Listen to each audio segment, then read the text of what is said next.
Welcome everyone to Talking with Tom and Jim, where I do the worst song in the world, which is this. So, hello. And how do you do? Okay. For the record, everyone at home, we did not practice that or talk about it in any way. That was great. I love how Matthew's just so excited about it. So, Tom Goldrup, Jim Goldrup, thank you guys for being here. They are film historians. They've written 4 books on the golden age of Hollywood. They're actors as well, and a million other credentials that I could have say here. They have the funniest and craziest stories, and it's always fun to talk with you guys. So welcome to your show, Talking with Tom and Jim. Thank you. Thank you. Thank you for inviting us on.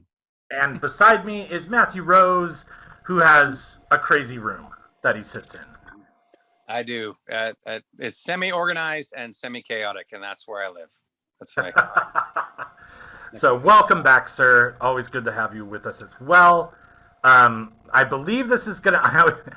I was thinking about this, and I'm cursing myself, because I know this is going to come back now that I'm going to say what I'm about to say and prove me wrong. But I believe tonight will be the last night where we discuss Star Trek.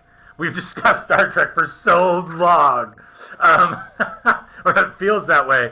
But I didn't want to leave it. I didn't want to leave a stone unturned, and so I really wanted to finish up talking about Star Trek and the actors that you knew who were in Star Trek, and so we were discussing ones that you knew that we hadn't talked about yet. And so I'd like to start, if it's okay with you, with John Crawford, who was in the Galileo 7, by the way. Okay, well, John Crawford, he started out up in Washington. He came from a very poor family. He was very shy because the section where they lived, people always put people down there. And so he was very shy. And he was in school. His teacher at one point wanted each of the kids in the school to get up and read something from a classic, or memorize or read from a classic. And he thought it might have been Shakespeare, but he thinks really it was probably the Edgar Allan Poe and Follow the House of Usher, maybe, or something. But he wasn't going to do it. The teacher said, if you don't do it, you're flunking the class. And he said, okay, I'll flunk the class. And you have till a certain time to do it. And he was in the cafeteria or something one time, and this other teacher walked up to him and said, I hear you're having a problem in that class. I don't want you to flunk. And so if you do it, I'll tell you what I'll do. I'll give you $5. And John Crawford said, $5? That was a fortune to them at that time. So, okay, I'll try to do it. And so when the time came in the class, the teacher asked him to get up there to do it. He said he was scared. He was shy. He said he couldn't really talk in front of these kids, even though he knew them all their life, most of his life.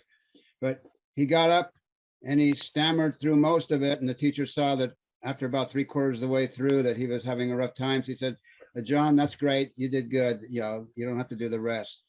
And he said he'll always be grateful to that teacher and to that man who offered him told him he'd give him $5 because that got him over his shyness. And he even got talked into being into a school play where he played the lead part. He said there he is playing a big, and that's when he started deciding he wanted to be an actor. Years later, 50 years later or so, after he had a long successful career in films and television, he called up Mr. Starbird, I think his name was, the guy that offered him the $5, because he never got the $5. And he called him up and said, is this so-and-so Starbird? Yes. Well, we're a such and such collection agency. You owe a bill. What bill? He said, you owe a bill from, he said, well, make sure you're the right one. You're the teacher, you used to teach back in 1927 or whenever the year was at Colfax School in Washington. Yes, I'm the one. He said, well, what do I owe? And he said, and who is this? And he said, John Crawford. And the guy said, John Crawford, what are you doing? He said, well, Do you watch the Waltons? Yeah, my wife and I, we watch the Waltons every night. Well, I'm the sheriff who always drives up and gives Paul Walton, the father of Walton, John Walton, I guess, a bad time. And he said, so I said, I'm calling you up about that $5 you promised me. So the guy sent back the $5 bill, plus he wrote the contract saying, I will give you this $5 if you get up in front of Mrs. Busby's class and read such and such. So he said he never cashed the check. He framed the check and the letter. That's but he had a awesome. long. He went after that. He ended up going to Seattle and getting into drama classes and all that, and he ended up finally in L.A. and through a Yakima Canutt, who was probably at that time the top stuntman in Hollywood, was married to his aunt's, John Crawford's aunt. John Crawford's aunt was married to Yakima Canutt's cousin, and she told him to go down there and talk to him about getting into films, and Yakima Canutt helped him get into his early things, and his career went really good. He had a great career, and he ended up working a lot of years over in England. His wife was from England, so he got the chance to go to England, and he got to work in England in plays and movies over there. So he had a long, distinguished career. And it all started up from this little shy kid in the classroom. That's so cool. That's such a great story. The episode he was in, the Galileo 7, is an amazing episode, and I felt so sorry for him in it because his part is really boring. Like, when I went and saw the show, I was wanting to concentrate on him, right? Like, let me rewatch Galileo 7. What did John Crawford play in it? And he plays, all the action is going on because the plot is that the shuttlecraft crash lands and Spock's in charge and has to decide who's going to live and who dies because they only have a certain amount of rations, and it's all like it's a survival. It's all about survival and leadership and everything. Well, John Crawford's up in the Enterprise, and his entire role is to nag Kirk and say, we really need to keep going. We need to ditch them. We can't find them. We need to get to the space station. We need to go. That was his whole thing. He would just come onto the bridge to nag Kirk and remind him that they needed to leave. And then that was it. That's all he did. I felt so bad because it's such an iconic, great episode. And I was so looking forward to it, and I was like, oh, he's that guy. But yeah, as you said, that was just one role he played out of a million things. He did all kinds of things. Yeah.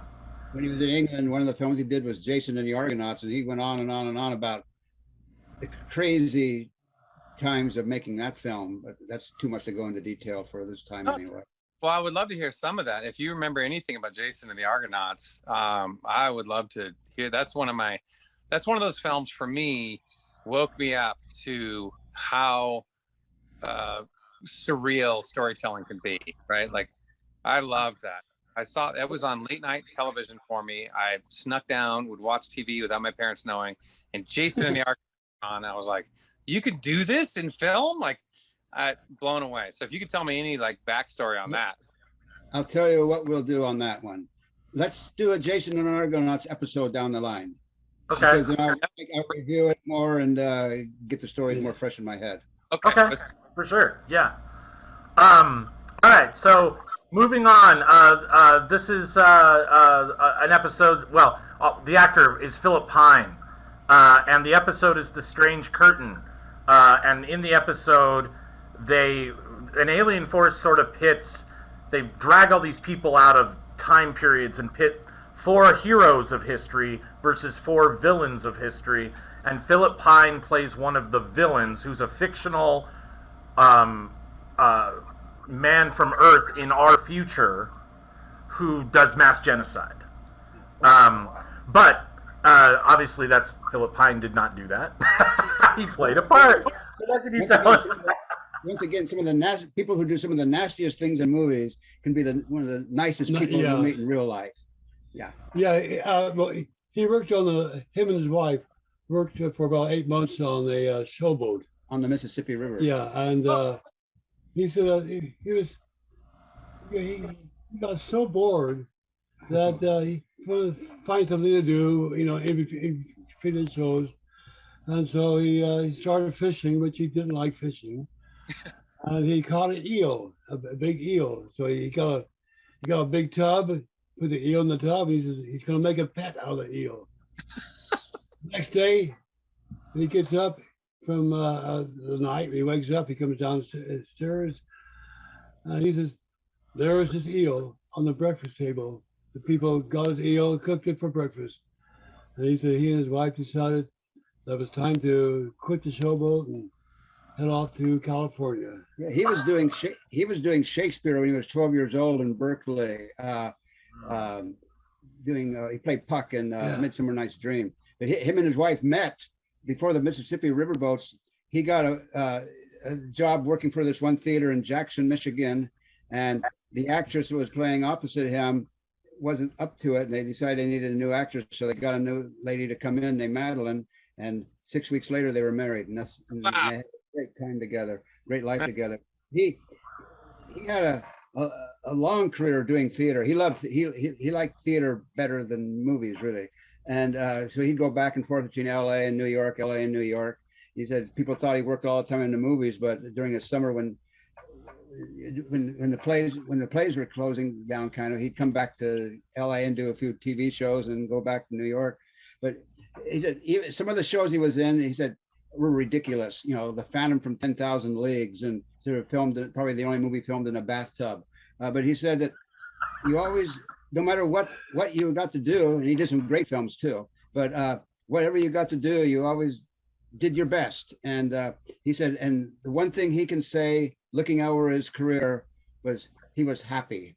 I mean, he's a documentary, all these Westerns. He said, you're up at 5 o'clock in the morning driving to the studio. And he said, as he's driving along, he's happy driving to work. And he looks over at other people driving to work, and they look like death worn over. So he had a successful, happy career. That's That really is- Wow. That's funny to hear. Go ahead, Jim. For a while, when he was a kid, they lived in Atos, which is in the county, which is where we live, near where we live. And his father drowned out in Monterey Bay, Rob Roy Beach. Oh. His parents were from the Azore Islands, and then they came over here, and then he was born in. He lived in Sacramento for a while. The Portuguese had a big floats sometimes in some parade or something, and he would be performing as a little kid on the floats going down the street. Yeah, but he was a kid.